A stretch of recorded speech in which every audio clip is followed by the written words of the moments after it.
Good evening, everybody. Hello and welcome to those of you who are in our Laurel family. We're so happy to have you with us tonight, and those of us beyond the Laurel family. I'm Ann Klotz, the head at Laurel, and I am pleased to share LCRG's community forum with you tonight, featuring the extraordinary work of Lisa Damour, our executive director of Laurel Center for Research on Girls, Tori Cordiano, our director of Laurel Center for Research on Girls, and Megan Weiskopf, Laurel's director of teaching and learning. I know that we are all deeply interested in the subject of girls and motivation. So without further ado, I wish you a wonderful evening. I'm going to turn my camera off and hand it over to Lisa and her team. Have a great evening. Thank you, Anne. Welcome, everyone. We love having you with us. We love that we have guests with us from around the United States and also around the world. This is really one of the true delights of being able to work in this virtual space, is that it just lets us connect across so many miles, and we are thrilled that you are with us tonight. So tonight's program will last an hour. We're going to wrap up at 8 o'clock Eastern Time, US. And here is the plan. Megan, Tori, and I have put together a PowerPoint, as we usually do, and we have a brand new monograph that will be coming to you by email in the next couple of days, along with a copy of the recording for tonight. So this is the monograph. We are very excited. We just wrote this, Girls and Academic Motivation. And tonight we're going to walk you through some really key points that are in the monograph, but this is more than the monograph in this presentation tonight. We're going to get into some content that is kind of brings color to the details that are in the research that we summarized for this piece. And the plan is that I'll start off, then I'll turn it over to Megan, and then Tori will bring us on home. And we want your questions. We want to know what's on your mind. We want to know what brought you here. We're very eager to answer those. And so we will leave at least 15 to 20 minutes at the end for you to share whatever questions are on your mind.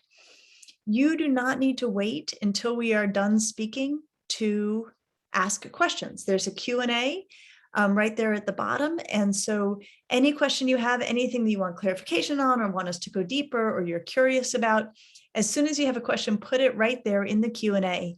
And then Megan will be moderating the Q&A, and all three of us will be fielding your questions and making sure you get answers. So we're absolutely thrilled to have you with us, and hope that tonight feels enriching and we learn a lot. All right, let's get those slides started, and I'll lead off. Okay, so here we are. Let's see, there we are. Girls and academic motivation. Okay, so we talked about this a bit a year ago. Now, a year ago feels like a lifetime ago. And we addressed this topic then as part of a very sprawling, important meeting that we had around ownership of learning and helping students really take control of their learning. And what we have noticed, and are sure that you have noticed both as parents and educators, or however you come to this meeting, is the motivation piece remains very real, very salient, very challenging for the students in our lives. And so we wanted to actually take a deeper dive into that tonight. I want to, before I go one more minute further, thank the Laurel School Parents Association for their partnership in this meeting, for always being such an extraordinary partner to these forums. We love doing them with you, and love how you help us get the word out, love how you help us get these organized. And so we are just grateful, as always, to how you help us think about and support our students. So let's roll up our sleeves on the question of girls and academic motivation, because if there's one thing the pandemic really brought home, is it can be challenging for students to do their work. And we need to talk openly and honestly about that. Okay, let's start with the next slide. So here is where we want to begin, which is the science of motivation. And the good news is that this is actually a really well-researched area within educational psychology. And what psychologists have noticed and recognized is that there's really two types of motivation. So there's intrinsic and extrinsic motivation, and you've heard of these. Now, I will tell you, the way I was introduced to these, and I remember exactly where I was and when it was in the fall of 1993.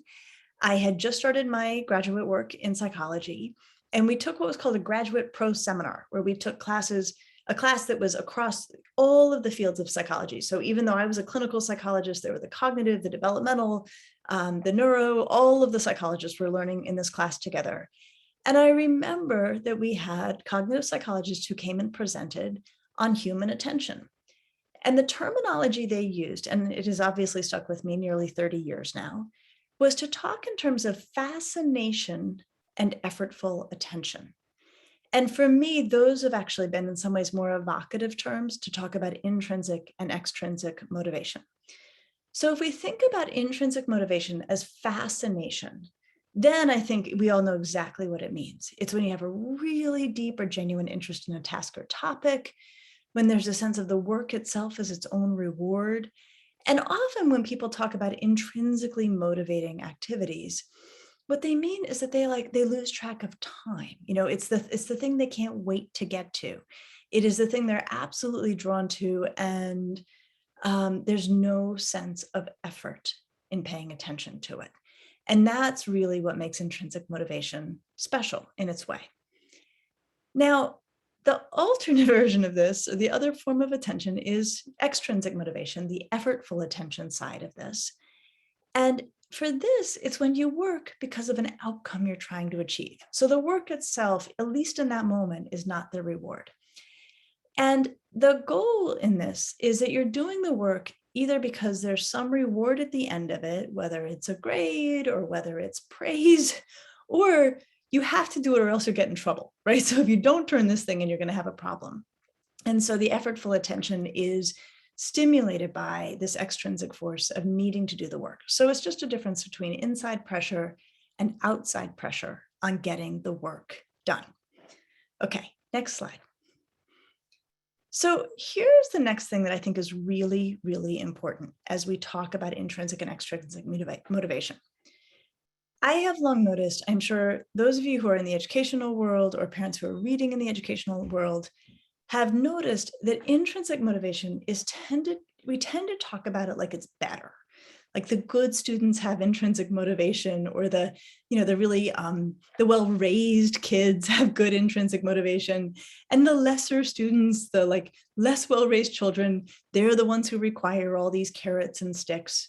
Okay, I find this to be a completely unhelpful view of intrinsic and extrinsic motivation. And the reason for this is they come and they go, and sometimes they co-occur. So in terms of the coming and the going, it is always the case that a person might be really intrinsically motivated to do a project on Monday, but by Wednesday, they're kind of tired of the project and they now need extrinsic motivation to get it done. Or it might be that a young person was really intrinsically motivated about something at 6 p.m., but by 9 p.m., not so much. So I think the first thing we should do is get rid of this idea that one is somehow better than the other. They coexist, and then they also co-occur.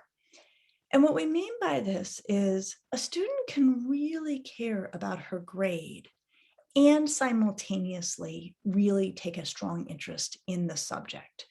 And I think that characterization in particular is important for us to underscore and recognize, because so often when there's that kind of judgmental tone that rises around extrinsic motivation, it does take the form of being like, all they care about is the grades, or they're just doing it for the grades.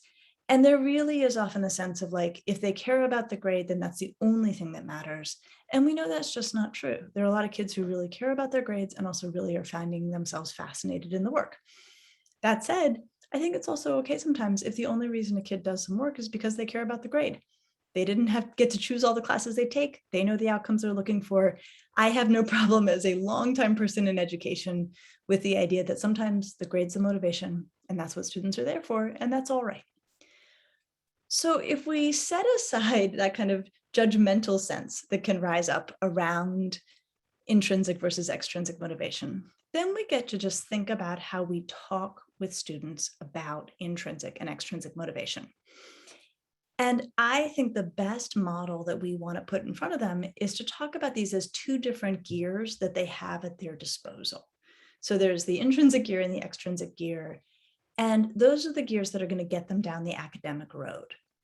And what the smartest students do is that they know how to shift between these two different gears depending on where they're at and the kind of work they have to do. Now, this can look really, really specific and different student to student. So for example, there are students who array their work, who look at all of the work they have to do that night, and they put it in an order where they start with the work they find intrinsically motivating. So getting started can be a challenge in academics. And so they feel like, well, I'll get going if I can do the stuff I like first. And then they save the extrinsic work, the work that they know they're not going to feel inclined to do, for later, because they'll know that, well, by then I'll be so glad to being close to getting the work done that my delight in being almost done with the work will be the gear, the pressure that gets me through the part of the work I don't want to do. So there are kids who think very tactically in that way, starting with the intrinsic, moving into the extrinsic. There are other kids who flip the order, who start with the extrinsic work, the work that they don't particularly enjoy or they're not necessarily in the mood to do, and they treat the intrinsic work as the reward for having done the extrinsic work, that they really get it, that if I can, get myself, as soon as I finish this, let's say English project, then I get to do my math, and the math I enjoy or the math I find interesting, or there's, reading that I've been waiting for. And so they set themselves up in that way. And that's how we want them to think. And that's how we want them to talk about their work. What do I feel like doing? What do I have to do? And how can I arrange my work, my motivations, my strategies for getting these things done in a way that allows me to get through the work as effectively as possible. Okay, next slide. So as much as I am saying intrinsic's not necessarily better, we shouldn't, put it on a pedestal and make kids feel bad when they need rewards or gimmicks or strategies. And we'll talk about some of those in specific ways about, to get work done. That said, we do want to make sure that when intrinsic motivation can be available, that we help students make it happen. The reason for that, the reason that there is a slight edge to intrinsic motivation is it is easier. That idea of effortless attention, fascination as effortless attention, there's a benefit in that, if you have a whole lot of work to do, if you can be fascinated by some of it, that just takes less energy from you. In fact, may fill you up a little bit. So we want to make, what we can happen to bring about intrinsic motivation. So this has been studied. And it turns out that there are things in the environment that we can create around students that stack the deck for intrinsic motivation. Can't guarantee it, can't mean it's going to last forever, but if you can make these happen, it's a good thing. So first is, to the degree that they can have a sense of autonomy, they should.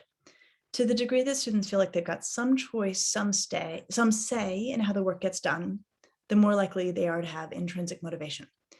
So this can mean, where they work, how they arrange their work, if they want to work in the kitchen versus in the dining room, if they want to work laying on the floor of their bedroom, right? If they feel like this is how I do it, this is how I like to do it, and they have say about developing their own systems and approach, it can help students to feel more intrinsically motivated in the work they're doing.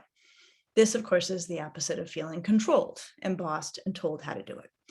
And I will tell you, I say this as both a clinician and as a school person, I've seen students lose interest in work because they felt too bossed around about it. Like they liked the work until somebody was telling them how to do it.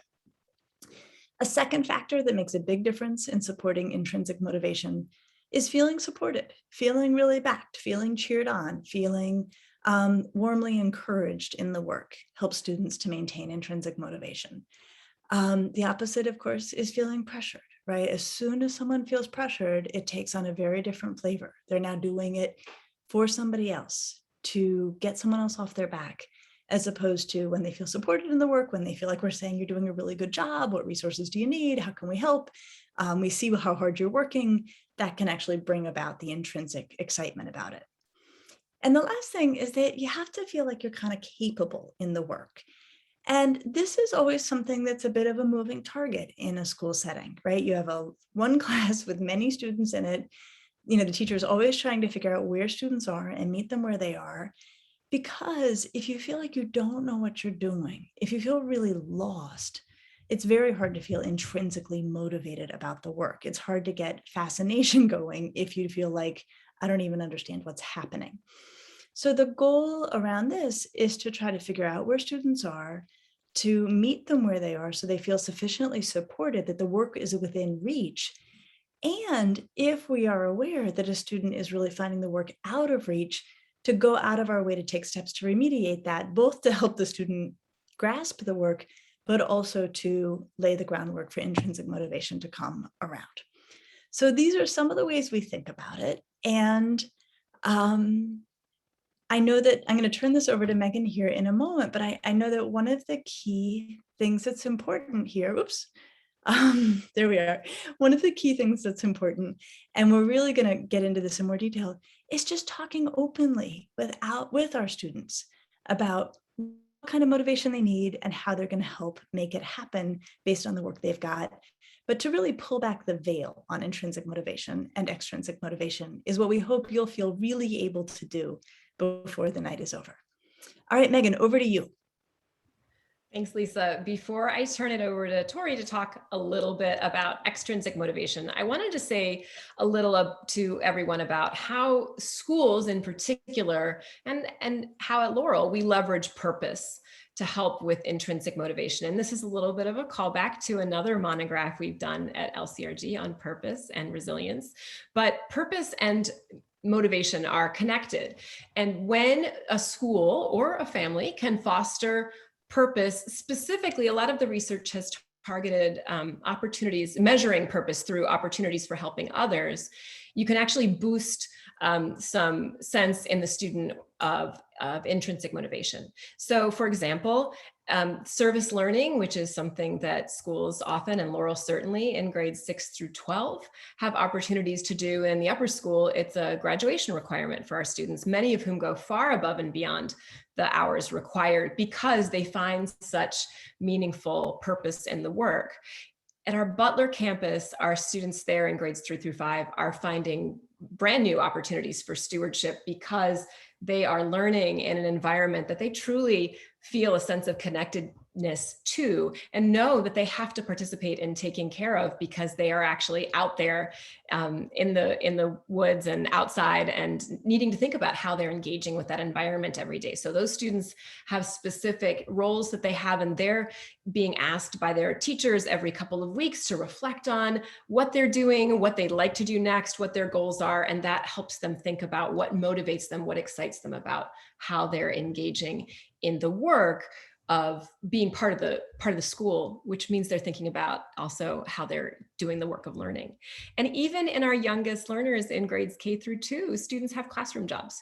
And so they feel a sense of responsibility to one another, to their environment, to the classroom community. And that gives them a feeling of purpose that they've got a role to play, and it matters because they notice how they're doing and how each other is doing. And if someone isn't doing that work, they can see it, and then they know it's important for them to do whatever those pieces are. Like even if it's in K through 2, it might be something like being a line leader or being a messenger and taking messages to the office. So this is something that students can do even in our younger grades. So the benefits of this kind of purpose-driven work, no matter at what grade level it's happening, and we know this just from prior research, is it increases a student's ability to cope with stress. It motivates their engagement and participation. And then this, to me, is really interesting. So even when their focus in purpose is on perhaps helping others, it actually strengthens their commitment to academic work as well.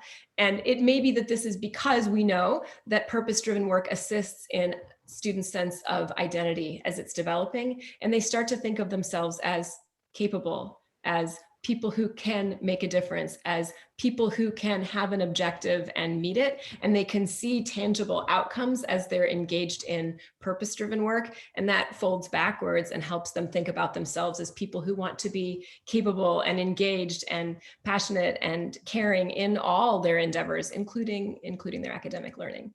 So this is a really important piece for us. It's why we have a service learning requirement for graduation. It's why our very youngest learners are thinking about how they engage in the community and what their individual roles are. And it's why our Butler campus has such a remarkable opportunity for students to think deeply about what stewardship of a space could really mean. So with that, I'm going to turn it over to Tori. All right, so I'm going to talk a little bit about how we support extrinsic motivation in our students. And there's different ways that we think about what extrinsic motivation can look like, depending on your personal preferences, depending on the task, depending on the time of day, or how much sleep you've had, or what you need that day. So we'll talk through a little bit of all of the things that this can look like.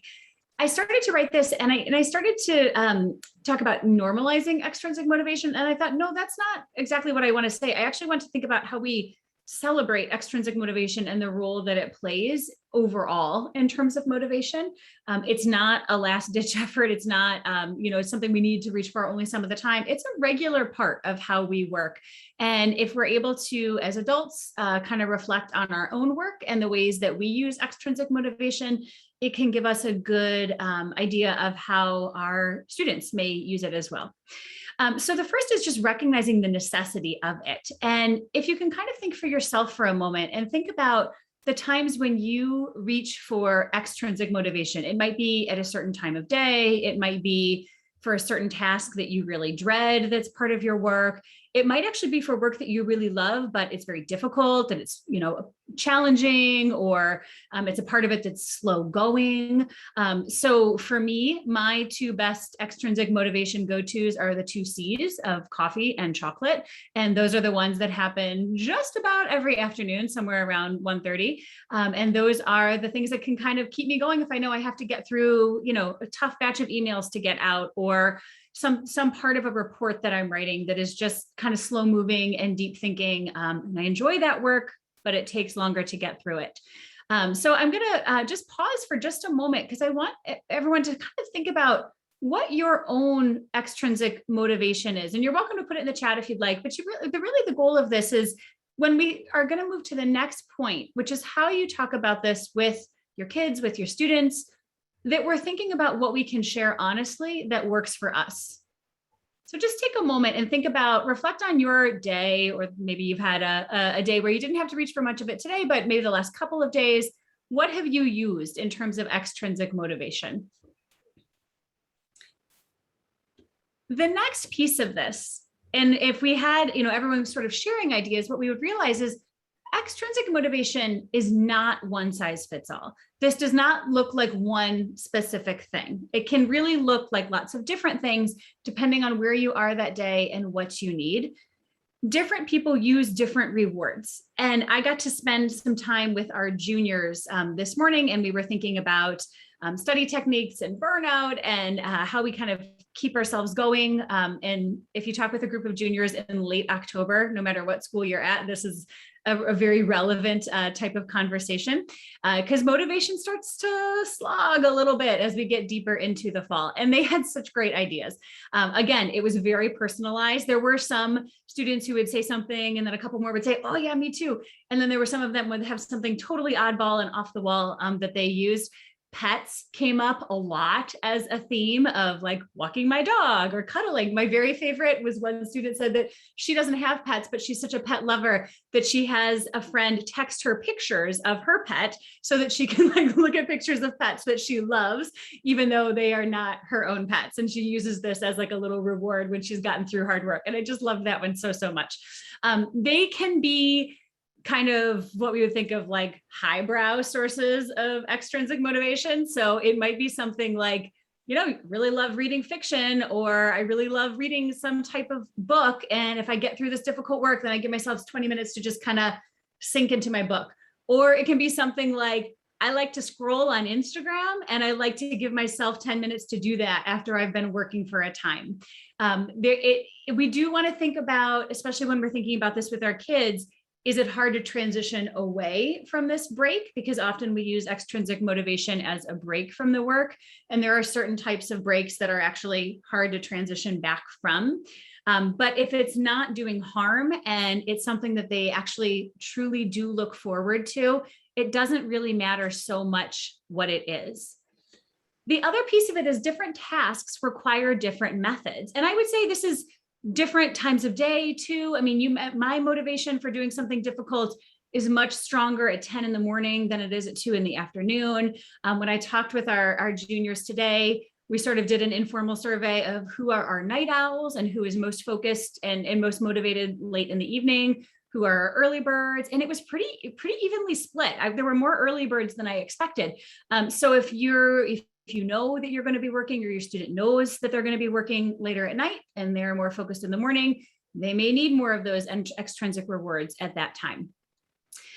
When we think about how we talk about this with our kids and our students, one way that I think there's two important pieces. The first is that we just talk about it as part of the motivation process, that it's just part of how we kind of keep ourselves going, and that it is a healthy part of motivation. And it's good to have a pretty robust toolbox of extrinsic motivation factors that work for you at various points.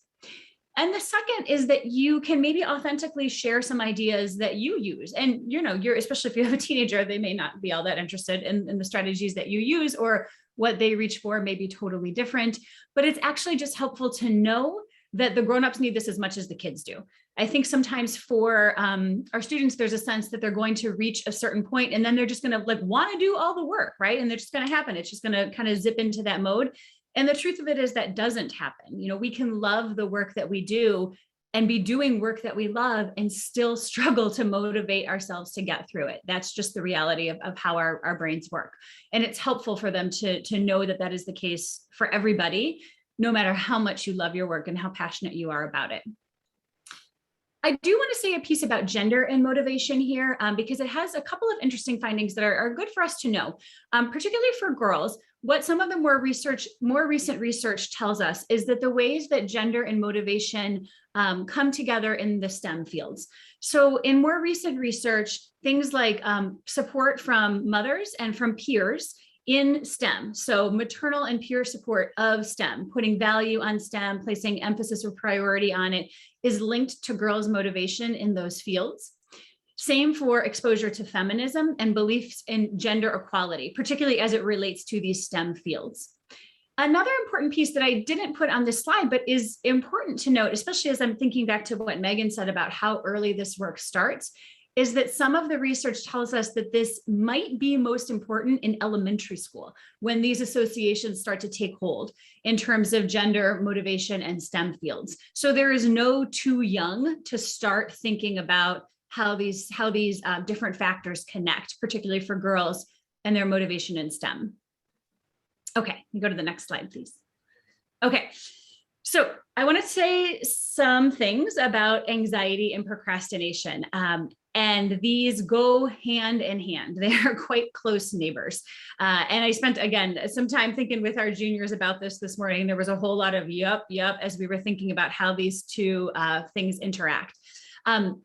On its surface, we might not look at procrastination as involving a lot of anxiety, but if we think about this like a cycle, anxiety is what keeps punting the work forward. So if you think about, a project that you've gotten, or a test that is coming, or a paper that you have to write, and it's big and the stakes feel high and you want to do a good job on it, even if it's in a subject that you really like, maybe especially if it's in a subject that you really like and you have a strong sense of wanting to do well in it because it matters to you, you may feel overwhelmed by the task and anxious about the scope of it.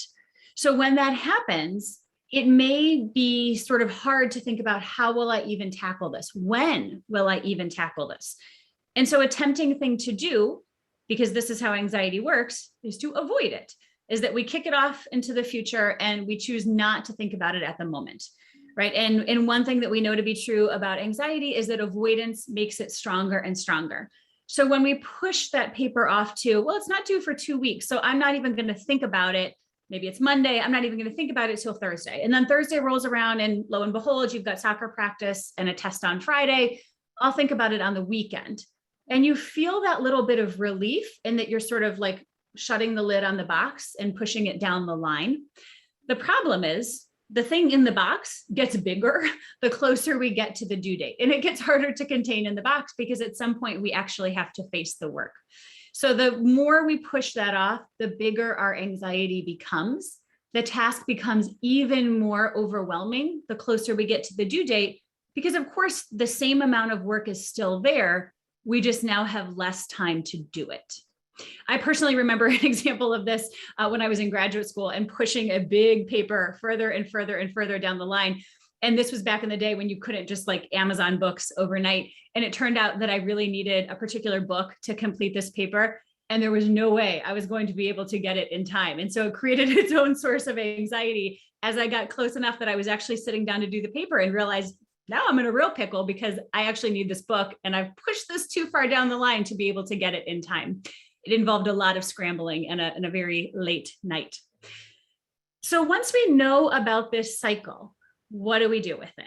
Okay, we can go to the next slide and we'll think about how we manage this. So we want to think about some procrastination busting strategies. And the first is that we can help our kids get very accurate about how long certain tasks actually take them to do. We think about this as it relates to the executive functioning skill of self-monitoring, which is really monitoring your own behavior, your own pace of work. A good example of this might be how quickly or slowly you tend to read, right? Some people read very quickly, some people take much longer to read. And depending on how long it actually takes you to get through the reading, you need to allocate the right amount of time to get it done. So you could have, a chapter to read. For some people that might take a half hour, for some people that may take 75 minutes, and they really need to know themselves to figure out where to put that work and how much time to allocate for it. One thing we know to be true is that some people work pretty well under pressure, right? That some of us are able to do very good, efficient, passionate work when we are reasonably close to the deadline. And I know plenty of our students work in this way as well.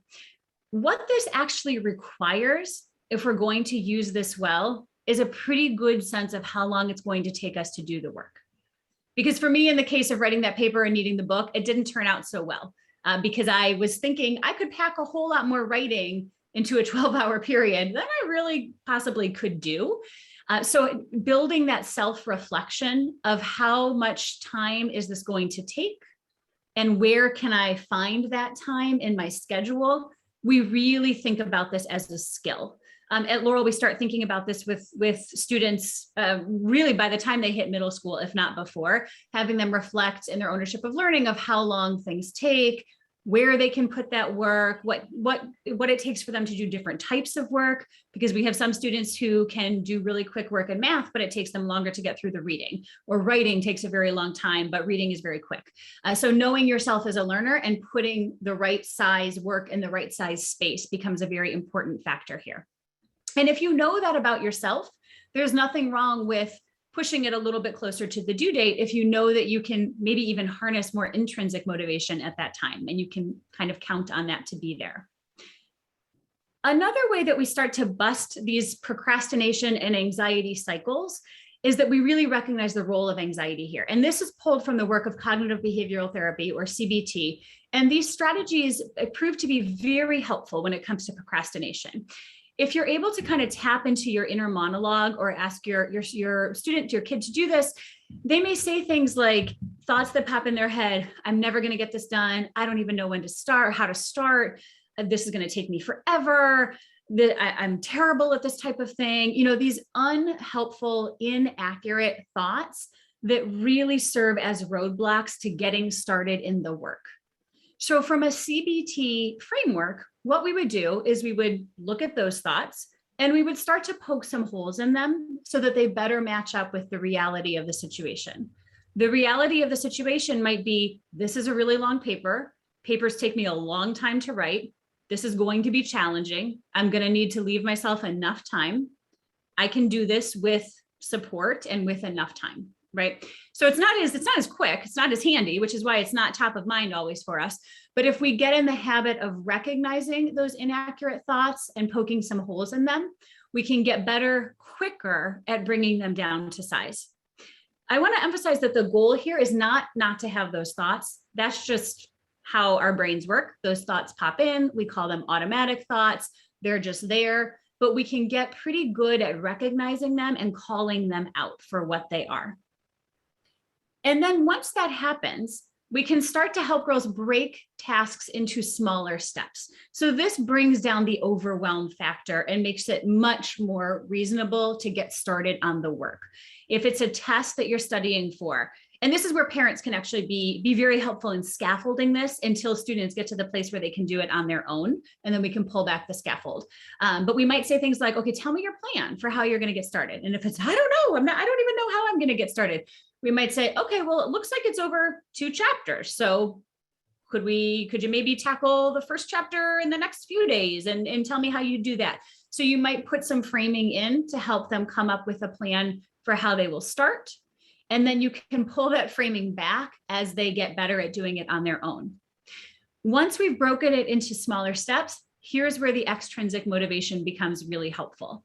And here's where you can play the role of, how can I help you get through this? What things are going to be helpful to get you there? Do you want, should we plan to, watch a show together at the end of the night once you finish studying for the day? Or do you want to come with me to walk the dog when you need a break? What are the ways, do you want me to make sure I've stocked the good cookies for the next 2 weeks so that you have them as you're writing this paper? What are the ways that I can help kind of keep you motivated as you're doing this hard work? Okay, I'm going to stop there. And I think we'll maybe start questions. Yes. So here's what I will say about the questions. I've got I've got the question and answer piece up, and then I am also going to just make a general statement, which is that we'll be best able to answer questions that are sort of broader in scope.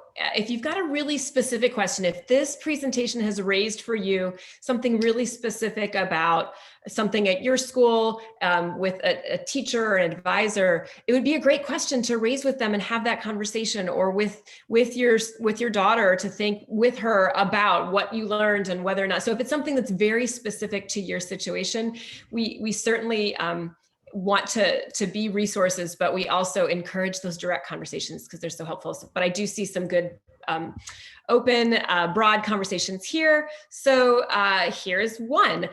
My daughter is in 1st grade. What is your biggest piece of advice for instilling this into kids her age? I mean, I'll start with saying that piece that I talked about with even our youngest learners in the primary having jobs, and how that sense of responsibility to others can be really motivating even for very young learners, holds true not just in schools but in families too. So the more a young person sees herself as a contributing member of a community, the more her sense of herself as a capable person who can do big things and might have some interesting goals can extend. Younger students can't do a whole lot with long-term goals, but you can practice short-term goal setting with younger students, and that can be a really useful place to start. And then I'll cede the floor to Tori and Lisa for more on that topic. Tori's the expert on little kids. I'm going to have take this. No, I was just going to say, I think this, I'm so glad someone asked a question about 1st grade, because it's helpful to think about how we bring this down. I think this is a place where growth mindset and motivation collide. And one of our resources that is in the monograph that you will get is this beautifully illustrated picture book on growth mindset. It's called The Magical Yet, I believe. Yeah, The Magical Yet. It's gorgeous. I love it. And I think one of the ways we think about this with younger kids is, how do we help them start to build the endurance for challenging work, and then help them recognize that they're a little bit drained after they've done that and they need some kind of fun break. We'll say things like, your brain got a really good workout, your brain's pretty cooked.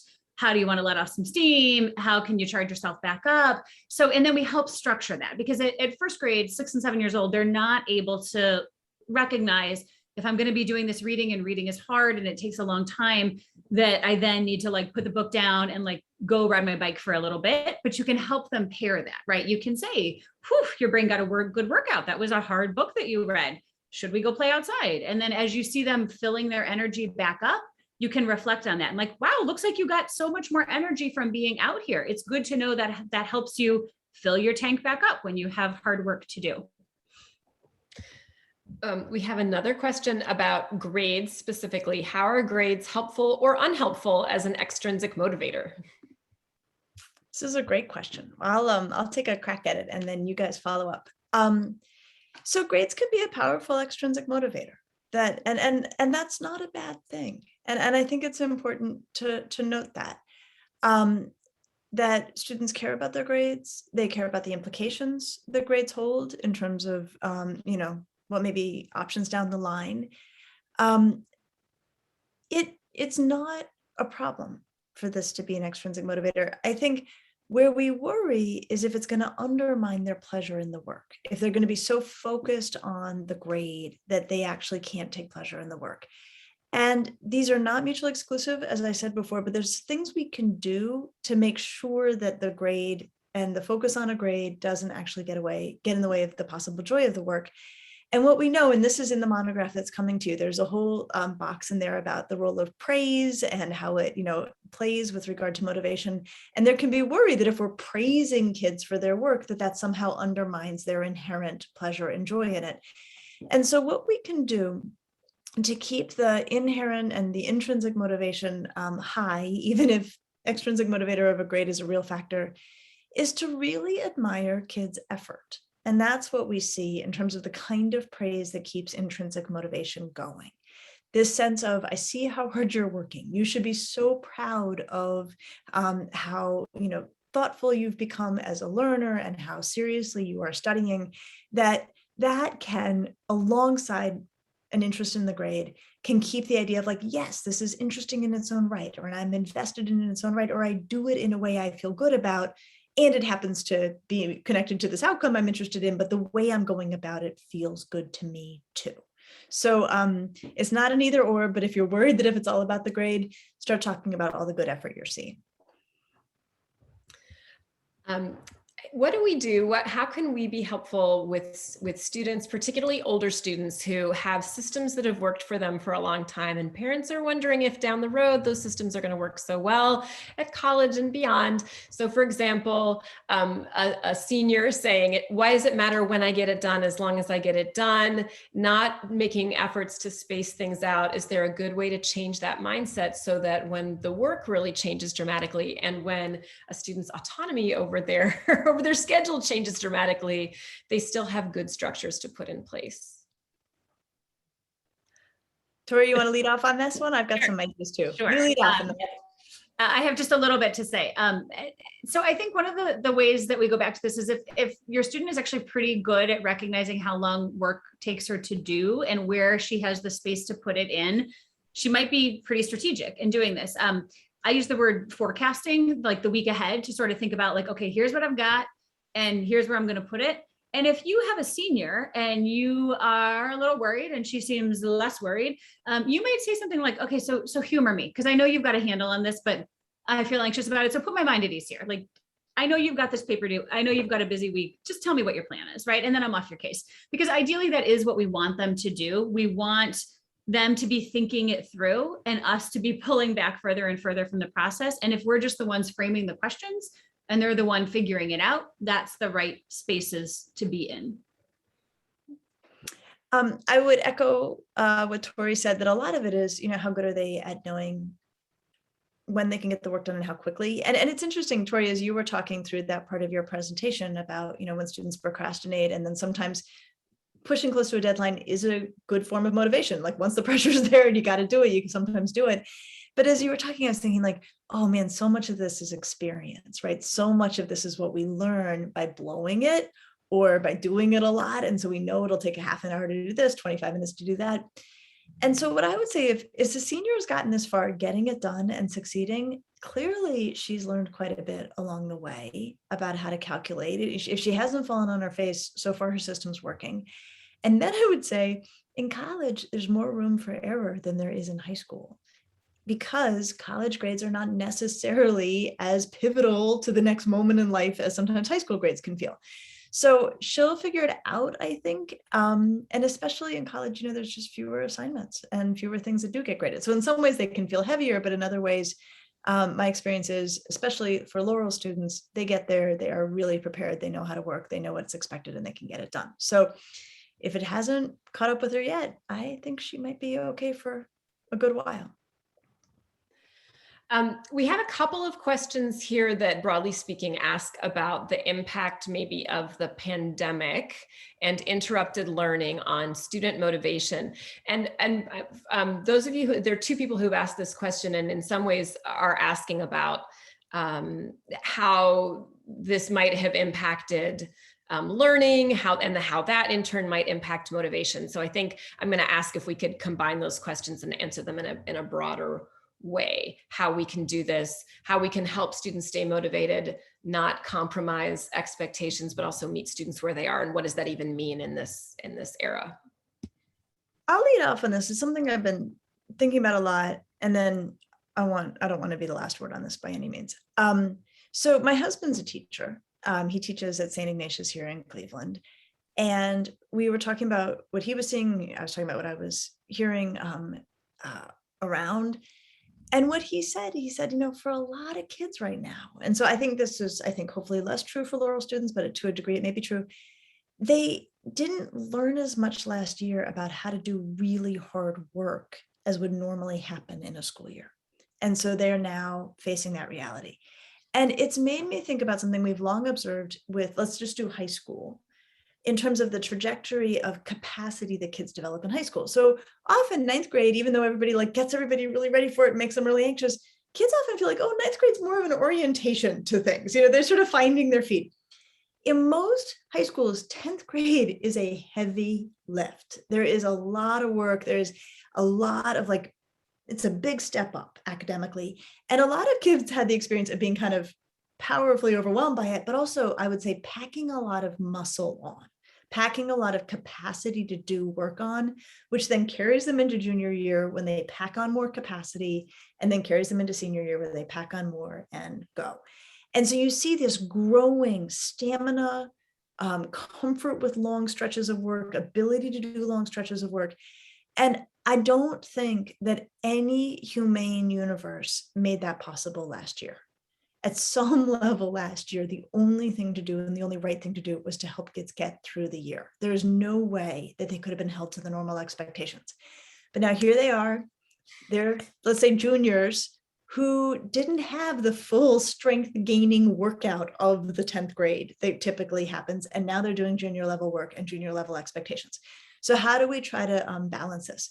So what I would say, and I think this is really important, we should talk with students about the normal course of events. Like what I just articulated about the gradual building up of capacity, they have no way to know this, right? It's their first rodeo with high school. They know their high school experience. They're not thinking in broad scale.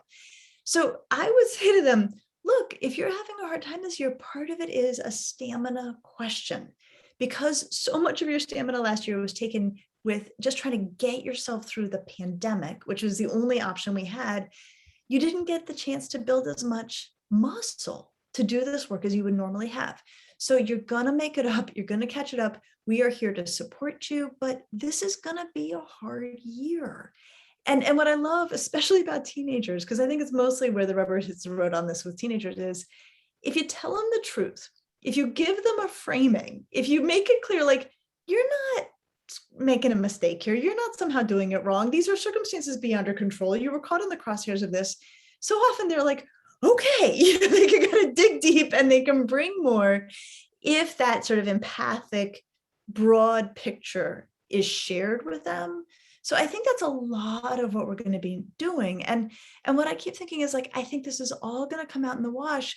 We are in the first rinse cycle now. And we just have to keep supporting them as they build the capacity that they really could not have built in their normal way last year. Tori, did you want to add anything to that? Good. Thanks, Lisa. So I have a question from a teacher saying, how can we as teachers be most helpful to students if they seem to lack both intrinsic and extrinsic motivation? Where do we turn? I'll start, but Megan, if you have ideas from the teacher perspective, I'd love to hear them because I'm curious too. I'm thinking about when we've had the most success with this with our students at Laurel. And I think when we have been in the right size groups, so it's not like an entire class, but it's not maybe like one-on-one, because that might feel a little too vulnerable for some students. I think that there's like a sweet spot of number of kids to adults and how well you know those kids, because the relationships matter a whole lot here. So if they're given some dedicated space and kind of done like what Lisa was saying about the explicit instruction of here's what it looks like, and some explicit instruction on motivation, they can get pretty far in identifying like, oh yeah, here's the places where I usually can find that fascination. Although not 100% of the time, but more often than not, I can find it for math, but not for history or whatever the case may be. And then to really have them brainstorm extrinsic motivation and to do it in a group so that they can pull ideas from each other and emphasize that there's nothing too small, there's nothing too silly, it's just whatever works for you. And it is a case where the bigger our toolbox, the better. So like, let's throw everything we have in there. If you end up not needing it, that's fine, but it's better to have more than to not know what works for you. I think working with a group of peers is a great way, and something that definitely anecdotally as a teacher, I've seen a lot of success in. And I think the other thing that as a teacher, I lean heavily on is remembering that there's a team of adults who can be helpful in a situation where a student seems to just not be finding those intrinsic or those extrinsic motivators despite prompting from, say, a teacher, communicating with parents, talking with an advisor, finding out if there are other adults in the building that the student feels really close and connected to, because again, relationship drives so much of this. And there's another question about relationship on here, so we can segue right into that. Because sometimes if a student really is particularly if it's a student who's been motivated and suddenly seems not to be, there may be something else going on. And so launching those conversations that bring in lots of supporting adults who can think together with one another and with the student and see if they can find out what's happening is a good strategy too. Lisa, do you want to jump in? Add to that. Yeah. So I think there's one thing you said, Megan, about like, I'd be interested to know, was there motivation and did it disappear? Because then I think, and I'm sure Tori had the same thought of like, is that kid depressed, right? Like that, like I would want to know that. But there may be kids who are like, nope, they never were that interested. And here's where I think we want to remember that school celebrates and rewards an extraordinarily narrow band of the human skill set. And it is a very like tight lane. And there are all these careers out there that I think about, like music producer, writer, marketing, or, like all of these like fabulous careers that are probably some of them very lucrative. And I'm like, there is nothing we offer in school that is connected to that skill set, that, like the conventions of school are just not organized around that. And so I think there are actually probably lots of kids who are kind of plodding their way through conventional academic life until they get to go do something that they find really fascinating. So the only other question I think I would add to this is, what does ring that kid's bell, right? If it's not school, find out what does and see if there's any way to bring that in. And don't forget things like Protégé and Capstone at Laurel School, which are our internship programs and a part of our signature programming, which do allow students to do some real world life. And Megan talked earlier about service learning, about being involved in one's community, but there are also real opportunities for students who may not thrive in a traditional academic setting or may not be jazzed. They may do what they need to do, but they may feel like, we are working really hard every day to make learning relevant at Laurel School and purposeful. But I think there are girls who have found a passion because of being able to get involved in something like Protégé or in a significant project that really lights them on fire and then helps them get through some of the rest of the academic work that may not feel quite so engaging. Just thought I would throw that in. Absolutely. Thanks, Anne. Yeah, and that's where we are doing some callbacks to other things we know about, things like purpose. And I wanted to pick back up on relationship quickly because that came up. And there was a question, I'm scrolling to find it again, about someone said they'd read a lot recently about the value of dedicating a period of time at the beginning of class, connecting to students on a personal level. Can we weigh in on this from the perspective of how this affects motivation? And again, I can answer anecdotally. Tori and Lisa, I don't know if you want to pick it up from another perspective first. I'm going to just jump in and say, I think it's something our teachers are excellent at Laurel. I can't speak for other schools, but I know in our school that the value of relationship is never underestimated, starting in pre-primary all the way up through the senior year. And one of the things about Laurel, of course, which is an advantage, is that your daughter is known well, or your student is known extremely well and cared about, not just as a student, but as a person. Yeah, there are a variety of ways that our teachers engage with their students. And at the beginning of class can be a really important time. It's tone setting. So I've seen teachers do things as varied as everyone take a moment, maybe 2 minutes tops, to sort of have a collective centering deep breath and like be ready to dive in. I've seen teachers do a check-in and just go around the circle with a sort of a light, but a quick question about sort of where the students are today. How are they showing up today? What might they need today? Sometimes teachers use writing prompts that might allow a student to express something personal, and then in a week or two, collect those prompts and respond. There's all kinds of ways that teachers are doing this. They might have a problem of the day that students, that they're then circulating and checking in one-on-one as students work on it. That I've seen at our Butler campus, the students themselves run those check-ins with the adults there. So it's a big community builder for the whole team, and students are leading it, but the adults are there and modeling and involved. So yeah, I can't speak to it necessarily from a research perspective, but from an anecdotal perspective, it is part of that purpose-driven work. Relationship and purpose are bound pretty tightly together when you feel responsible to your community and you feel like you are an important voice and other people's voices are important too. That helps motivate you to step in and participate and engage. I'm going to look at this from the psychological perspective, and then let's move on to these. We're getting some fantastic questions about kids who are not neurotypical. And then I'm going to hand it over to Dr. Cordiano, because this is like, yes, she's such a pro on this. I think this idea of trying to connect with students in a personal way before getting down to the business of school really came front and center in the pandemic, because kids were so anxious, right? Because of the just free-floating, constant anxiety we were all feeling.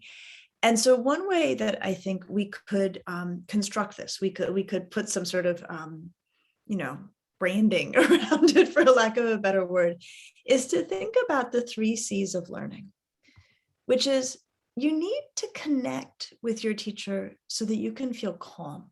So if you walk into the classroom and you are feeling anxious for any reason, but let's say because there's a global pandemic, but maybe after the global pandemic, because somebody just looked at you crossways, at the lunchroom, if you're sitting there feeling anxious, you're not going to learn. Like, you cannot learn while feeling disconnected and anxious.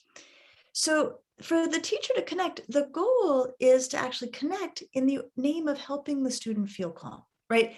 I see you, I'm interested in you. I noticed that you got a haircut. I'm curious about your weekend. It doesn't really matter what the teacher connects on, as long as it feels authentic enough. This is the key thing. It has to feel authentic so that the young person can be like, and this is so corny, but I'm saying, I'm seen. I'm held in this adult's gaze. I'm known. She knows who I am. She can tell me apart from the other kids. Now I feel calm. Right? I felt anxious on the way in because all of this stuff was buzzing in my head. You see me, you know me, you care about me. Now I feel calm. Now I can learn content. But it's that order of events. You connect to bring about a sense of calm so that then content can happen. Content cannot happen without the calm piece. But how a teacher does it, I think it's entirely up to the teacher and entirely down to what's real for them in terms of how they're going to, it's going to feel meaningful and authentic to the students. All right, let's wrap up on these fabulous questions about kids who are not necessarily neurotypical. Yeah. So I think a couple of different questions asking for strategies for students who are not neurotypical. And Tori, I think this is you. Yeah. So I think part of this is that there is a lot more conversation about this earlier in the game. And so one thing that I see often for kids who learn differently is that they become maybe more knowledgeable early on of what it takes for them to get the work done, what they need, how they can advocate for themselves. This is really a pretty amazing part about any sort of neurodiversity in learning. And so for parents and educators, what we think about is building a pretty strong framing and putting in supports around, talk me through the plan of how you're going to do this. Or if they're not yet at a place where they can talk you through the plan, that you can say, what do you think about this plan? What if we started with this and then we worked for this long and then we took a break? Thinking about what sort of supports help. So things like a visual timer that I'm going to be working for 20 minutes. 20 minutes might not mean a whole lot if you are a 9-year-old with ADHD and you can't conceptualize how long that's going to take. So being able to see that slice of the pie go down this way, go down, helps you to know, okay, here's how long I'm working till I'm taking the break to play with the dog. And then just kind of normalizing the idea that people learn differently. So we could be talking about differences in how long it takes you to process information. And, you may, with your child who's a little bit older, have a conversation of like, you've got friends who they are like driving the jet ski and they're going through this really quickly, right? And they are maybe done before you. And you're like the deep sea diver here. You're going really deep on it and you're making great connections, but it takes you a longer time to get through that.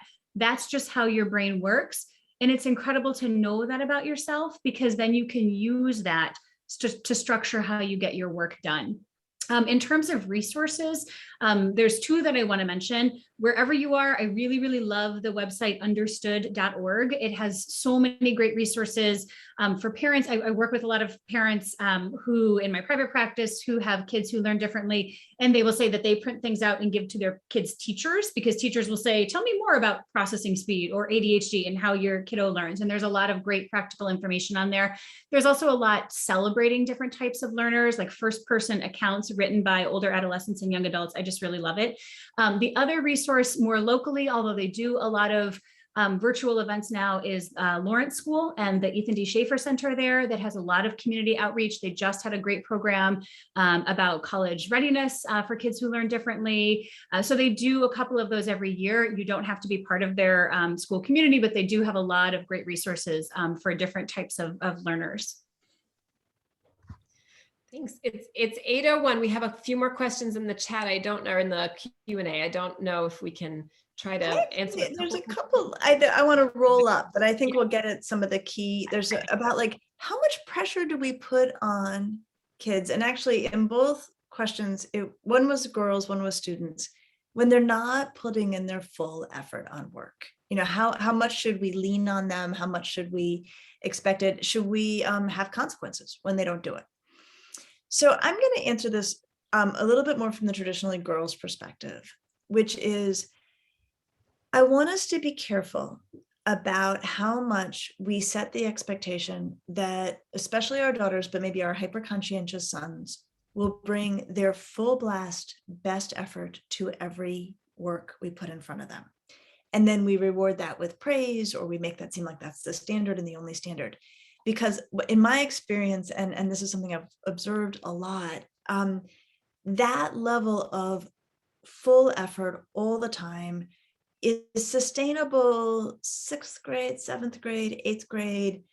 And then as the work rate increases, and it increases at a very steep level through high school, if the only strategy a student has is high polish, it only feels good if it's as good as it can possibly be, they soon become crushed by the weight of their own inefficiency, because they are just taking everything to its full extent, which becomes inefficient over time. So here's how I would think about it as a parent or an educator. Every student needs a really good work ethic. Every student needs to be able to bring their A game, know what their A game looks like, have the discipline to do their A game, to do really gorgeous work on something that really matters or that they really care about. As soon as you have a student who has an A game, knows what it looks like, knows how to do it, and this will happen at different points, but it's often getting worked out through middle school. Most female students have this locked down pretty well by the end of middle school and are coming to high school with a good work ethic. You want to actually shift to talking about being a tactical student or a strategic student. And the way I talk about it with the high school students is to say, you have one tank of gas to get you through the week. Where do you need to floor it, and where can you coast? If you are flooring it on every assignment that comes your way, you're not going to make it to the end of the week, or you're going to be, running on fumes every Friday. So to move into that idea of like, you don't need to actually bring full blast every time once you know how to do that, because it won't be a sustainable thing to do. And in terms of, and this is I don't want to have the last word here, but so this is the last word I'll say. My experience is, especially for girls, whatever we praise, we're going to see more of it. So if we praise the high polish on every single thing, we're going to see high polish on every single thing, and then we're going to be trying to walk that back over time. If we praise tactics, if we say, I see how strategic you were, I see how you figured out what you wanted on that, and then you did as much work as you had to do to get it, but didn't actually waste any extra time, we will get more of that. But when we look at the long-term stress picture, especially for girls, going from establishing a work ethic to being a tactician is a pretty good trajectory to get our students on. Tori, Megan, what do you think? I think that's a fantastic place to end it. Okay.